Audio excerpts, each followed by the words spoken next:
అందరికీ నమస్కారం.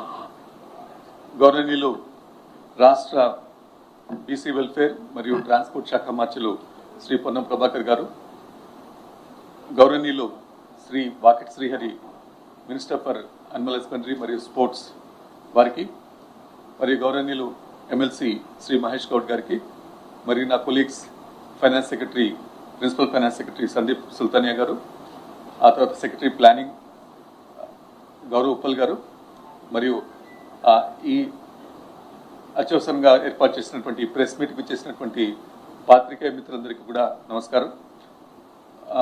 ముందుగా చాలా తక్కువ సమయంలో ఈ సమావేశాన్ని ఏర్పాటు చేసినప్పటికీ విచ్చేసినందుకు మీ అందరికీ కూడా ఆహ్వానాన్ని పలుకుతూ, ఈరోజు ముఖ్యంగా రాష్ట్ర ప్రభుత్వం అత్యంత ప్రతిష్టాత్మకంగా చేపట్టినటువంటి సిపెక్ సర్వే ఏదైతే ఉందో ఆ సర్వే యొక్క డేటాను సంపూర్ణంగా రిలీజ్ చేయాలని చెప్పి రాష్ట్ర ప్రభుత్వం నిర్ణయించింది.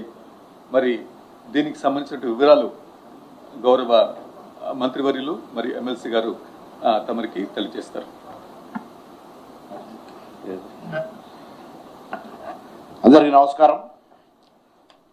పెద్దలు గౌరవ సహకార మంత్రి వాకిటి శ్రీహరి గారు, గౌరవ శాసన మండలి సభ్యులు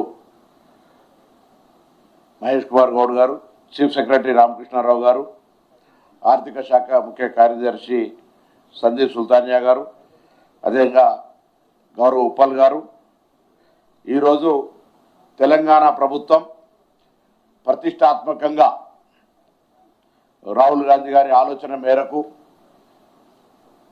జనగణన చేస్తామని చెప్పి, ఏ విధంగా జనగణన ప్రతి ఇంటికి వెళ్ళి 150 ఇండ్లకు, ఆ పద్ధతి అంతా మీ అందరికీ తెలుసు. ఆ సమగ్ర సర్వే జరిగినటువంటి అంశం కూడా మీకు తెలుసు.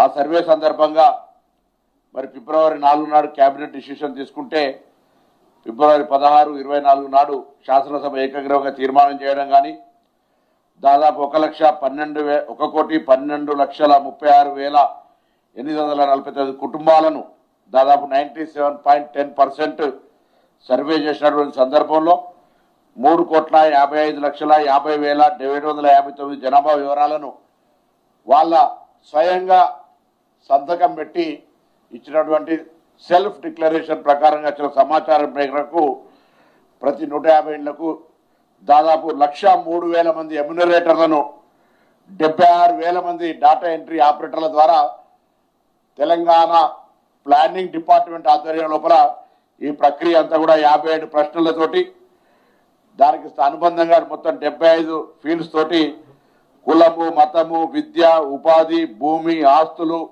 రాజకీయ భాగస్వామ్యం మరియు వలసల వంటి కీలక అంశాల మీద అన్ని సమాచారం సేకరించడం జరిగింది. దీనికి సంబంధించి ఒక ఎక్స్పర్ట్ కమిటీ కూడా రిటైర్డ్ జస్టిస్ సుదర్శన్ రెడ్డి గారు, కంచె ఐలయ్య గారు మరి ఇతర ప్రముఖుల మేధావులతో ఒక స్వతంత్ర నిపుణుల వర్కింగ్ గ్రూప్ కూడా వేయడం జరిగింది. వాళ్ళు కూడా మరి 1 and 2 కింద ఒక రిపోర్టును సమర్పించినారు. దానికంటే ముందు క్యాచ్ సర్వే జరిగినప్పుడు ప్లానింగ్ డిపార్ట్మెంట్కి సంబంధించి కూడా 1, 2, 3, 4 సంపుటీలను వాళ్ళు ప్రభుత్వానికి సమర్పించినారు.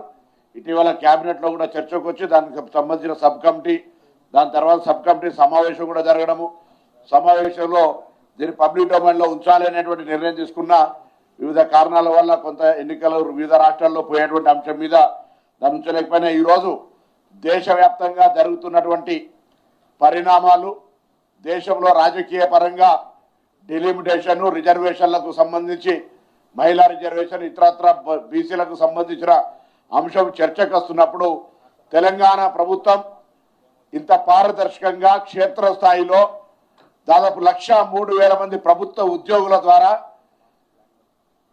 1,12,00,000 ఇండ్లను సర్వే చేసి 3,55,00,000 మంది సమాచారాన్ని పారదర్శకంగా తీసుకున్నటువంటి సందర్భాన్ని దేశంలో మార్గదర్శకత్వంగా భారత ప్రభుత్వానికి ఉండాలి. గతంలోనే 30 నెలల కింద సుప్రీంకోర్టులో రిజర్వేషన్లకు సంబంధించి లేదా కులగణనకు సంబంధించిన అంశం మీద భారత ప్రభుత్వం అఫిడవిట్ మేము కులగణన చేయలేమని చెబితే, తరువాత తెలంగాణలో జరిగినటువంటి పరిణామాల దృష్ట్యా దేశవ్యాప్తంగా కులగణనకు సంబంధించి ఒక రోల్ మోడల్గా తెలంగాణ విధానాన్ని ఈరోజు కాంగ్రెస్ పార్టీ దేశవ్యాప్తంగా ప్రొజెక్ట్ చేసిన సందర్భంలో భారత ప్రభుత్వం కులగణన చేయడానికి ఒప్పుకుంది. కానీ ఈరోజు తొందరగా మందబలం ఉందని వాళ్ళు జరుగుతున్నటువంటి డిలిమిటేషన్, దాని తదుపరి ఉమెన్ రిజర్వేషన్కు సంబంధించిన అంశంలో ఈ చర్చ రాకుండా పోయే సందర్భం ఉంది. కాబట్టి తెలంగాణ రోల్ మోడల్గా ఇంత శ్రమపడి చేసిన సమాచారాన్ని ఇవాళ నుంచి పబ్లిక్ డొమైన్లో ఉంచుతా ఉన్నాం.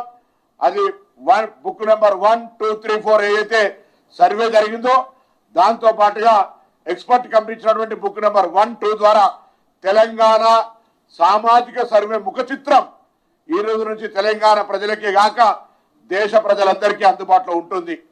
ఈ యొక్క సమాచారం ద్వారా తెలంగాణ ప్రభుత్వం ఇప్పటికే ఎక్స్పర్ట్ కమిటీ ఇచ్చినటువంటి నివేదిక సూచనలకు అనుగుణంగా భవిష్యత్తు ప్రణాళిక తయారు చేస్తూ ఉంది.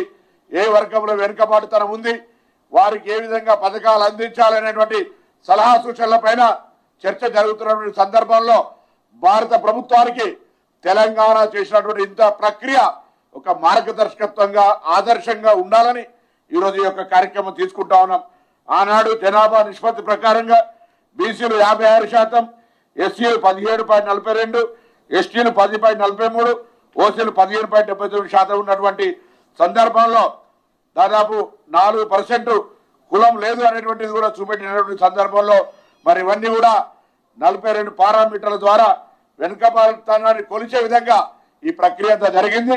ఈ యొక్క అన్ని వర్గాలకు సంబంధించినటువంటి సమాచార వ్యవస్థను ఈరోజు DES.Telangana.government.in మరొకసారి DES D for Delhi, E for England, S for south .telangana.gov.in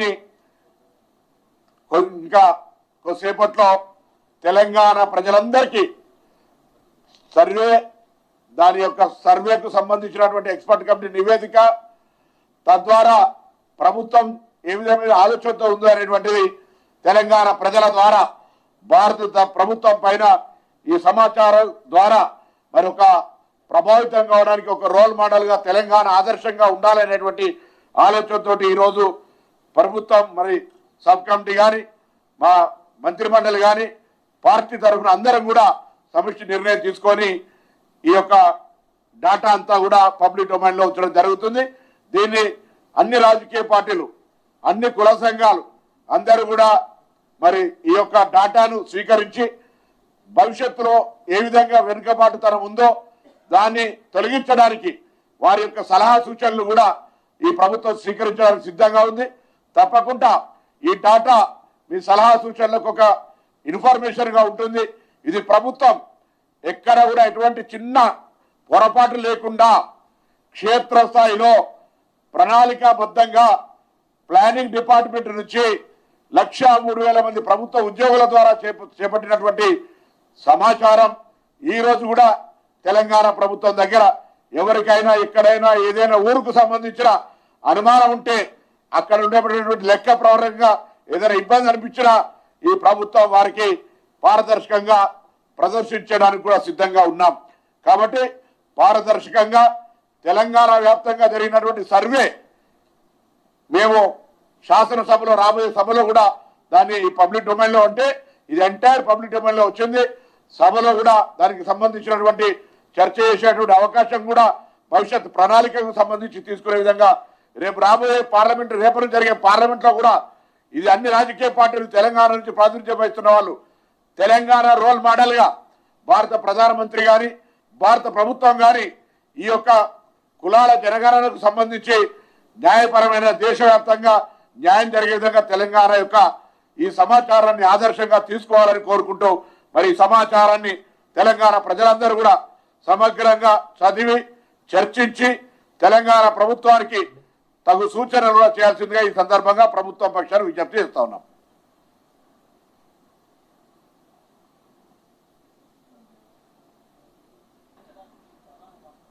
అత్యవసరంలో జరుగుతున్న ప్రక్రియలో భాగంగా అతి వేగంగా భారత రాజకీయాల్లో వాళ్ళ తొందరగా 3 రోజులు మీరు ఈ ప్రశ్న 3 రోజులు అతివేగంగా డిలిమిటేషన్ మహిళా రిజర్వేషన్ జరుగుతున్నటువంటి పరిస్థితులలో మేము దేశానికి ఒక రోల్ మోడల్గా ఉండాలి.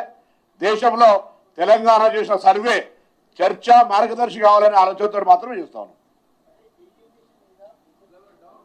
సరే, డిలిమిటేషన్ సబ్జెక్ట్ మీద ఇప్పటికే తెలంగాణ ప్రభుత్వం పక్షాన లేదా పార్టీ పరంగా దేశవ్యాప్తంగా కాంగ్రెస్ పార్టీ దానికి కొన్ని వివరణలు సవరణలు ఇచ్చింది. అది దేశవ్యాప్తంగా రేపు పార్లమెంట్లో మా నాయకత్వం డిస్కషన్ చేస్తుంది. ఇవాళ తెలంగాణ ప్రభుత్వం పక్షాన తెలంగాణ ప్రభుత్వం ప్లానింగ్ డిపార్ట్మెంట్ ద్వారా జరిపినటువంటి సర్వే యొక్క నివేదికల్ని అన్ని కూడా పబ్లిక్ డొమైన్లో ఇస్తా ఉన్నాం. రేపు ఈ పబ్లిక్ డొమైన్లో ఇచ్చిన సర్వే తెలంగాణ తరఫున దేశానికి మార్గదర్శకత్వం కావాలని ఆకాంక్షిస్తా ఉన్నాం. దాని తదుపరి తెలంగాణ ప్రజలు, రాజకీయ పార్టీలు లేదా బలహీన వర్గాల అభ్యున్నతి కోరుకునే వాళ్ళందరూ ఈ ప్రభుత్వానికి తగిన సూచన సలహాలు ఇవ్వాలని ఆకాంక్షిస్తా ఉన్నాం.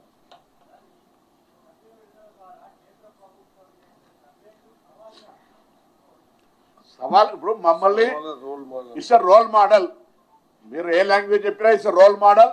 తెలంగాణ ప్రభుత్వం మార్గదర్శకత్వంగా మా తెలంగాణ ప్రభుత్వం చేసినటువంటి సర్వే వల్ల 30 నెలల కింద సుప్రీంకోర్టులో భారత ప్రభుత్వం అఫిడవిట్ ఇచ్చింది మేము కులగణన చేయమని. కానీ రాహుల్ గాంధీ గారి పదే డిమాండ్ కారణంగా తెలంగాణలో కాంగ్రెస్ పార్టీ అధికారంలోకి వచ్చిన తర్వాత కులగణన సర్వే జరిగిన తర్వాత దేశవ్యాప్తంగా పెరిగిన ఒత్తిడి మేరకు వాళ్ళు కులగణన చేయడానికి ఒప్పుకున్నారు. అదేవిధంగా రేపు జరిగేటువంటి ప్రతి చర్చలో ఈ తెలంగాణ సమాచారం ఉపయోగపడి తెలంగాణ సమాచారం దేశానికి మార్గదర్శిగా ఉండాలని ఆకాంక్షిస్తున్నాం.